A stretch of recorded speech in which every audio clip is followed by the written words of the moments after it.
Good day mga kakabisi. Welcome to my channel as Father of Kai. Another day, another mini vlog for today's video. Ngayon ay magluluto naman tayo ng sinigang na hipon saka baboy. Pagsasamahin natin yan, itry naman natin kung masarap ba siya. Okay, kumulo na yung tubig, nilagay na natin yung baboy saka yung hipon. At shoutout nga pala sa mga follower namin dyan, lalo na po yung manood ng aming video. Lagi ho kayong mag-iingat, lalo na po yung mga OFW. Lagi po kayong mag-iingat dyan. At yung mga hindi pa po nakapalo, pumalaw na po kayo, baka mali huli pa kayo. At lagi po kayong mag-iingat, follow and share naman ang aming mga video. At patuloy niyo pong supportan ng aming page kay Yans. Welcome ho kayo dito sa aming page kay Yans. At shoutout sa inyo lahat dyan, yung mga nanood ng aming video. Yan ang ating menu for today. Pinaghalo ko yung hipon sa kakarning baboy. Tatry natin kung masarap ba yan. Okay, kumulo na yan. Tinanggal ko nga pala yung unang kulo nya kasi dumi-dumi yun. Tinanggal ko na. So lalagay din tayo ng mga gulay dyan. Marami tayong gulay ngayon kasi galing Bagyo ang ating gulay. Pinaghalo ko yan. Tatry natin kung masarap ba yung hipon sa kayang baboy. Sinigang ang gagawin natin dyan. Yan, bigay tayo ng mga gulay na dyan. Maraming gulay ilalagay natin dyan mga kakabisi. Shoutout nga pala sa iyo Julio Doria. Kung gusto mo ng ulam, kumuha ka rin magdala ka ng yung lalagyan. Yan ang menu natin for today. Tatry naman natin yan kung pwede ba o masarap ba yan. Lagyan na tayo ng labanos saka yung patatas na ko dyan. Tatry natin kung masarap nga ba naman yan. Pinaghalo-halo kong hipon saka karning baboy na yan. Bili tayo ng palat, kaunti lang para masubran magkasakit tayo sa bato. Papakaloy na natin yan at matigas pang ating gulay dyan. Lagay pala tayo ng dyan, sinigang yung original yung lalagay natin para kapit na kapit talaga ang asim ng ating menu for today. At shout out sa mga nanood ng aming video dyan, yung mga Sirta Tracking dyan. Shout out sa inyo lalo na kay Arnel at kay Bugoy. Shout out sa inyo dalawa at lagi kayong mag-ingat sa mga biyahe ninyo. Okay, kumulo na ang ating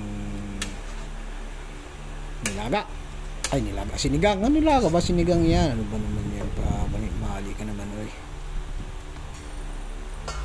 Ang dami. Dalaw lang kami sa bahay. Ang dami yan. Dalawang araw na ulam.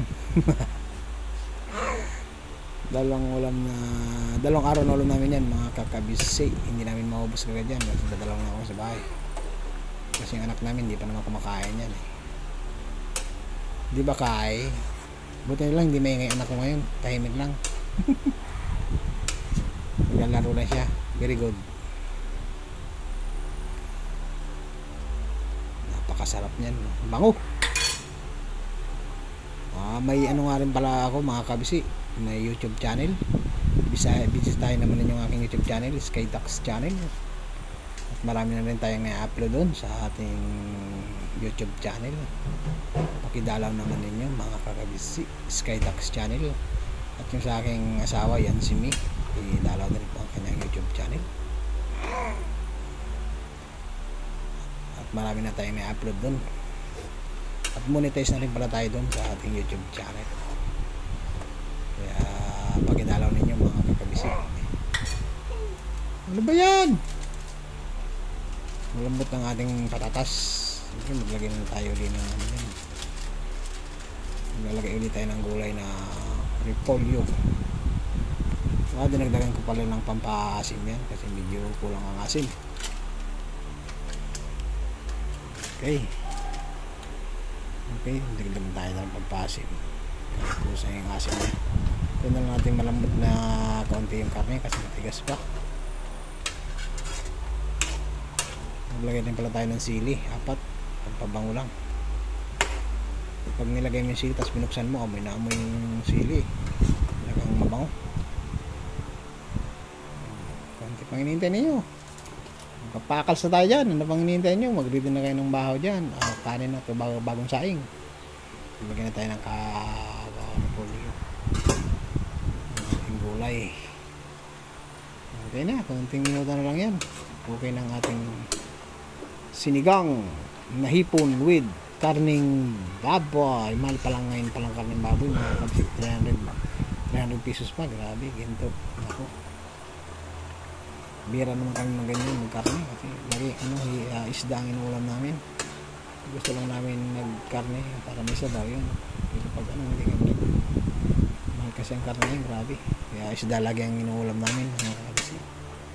Okay, malambot na ang ating patatas. Dito na yan, halo-halo na yung gulay nilagay ko dyan. Yung mga available natin kasi libre lang ang mga gulay galing sa Baguio. Binigay lang. Okay na, ano pang hinihintay ninyo? Samahan nyo kami at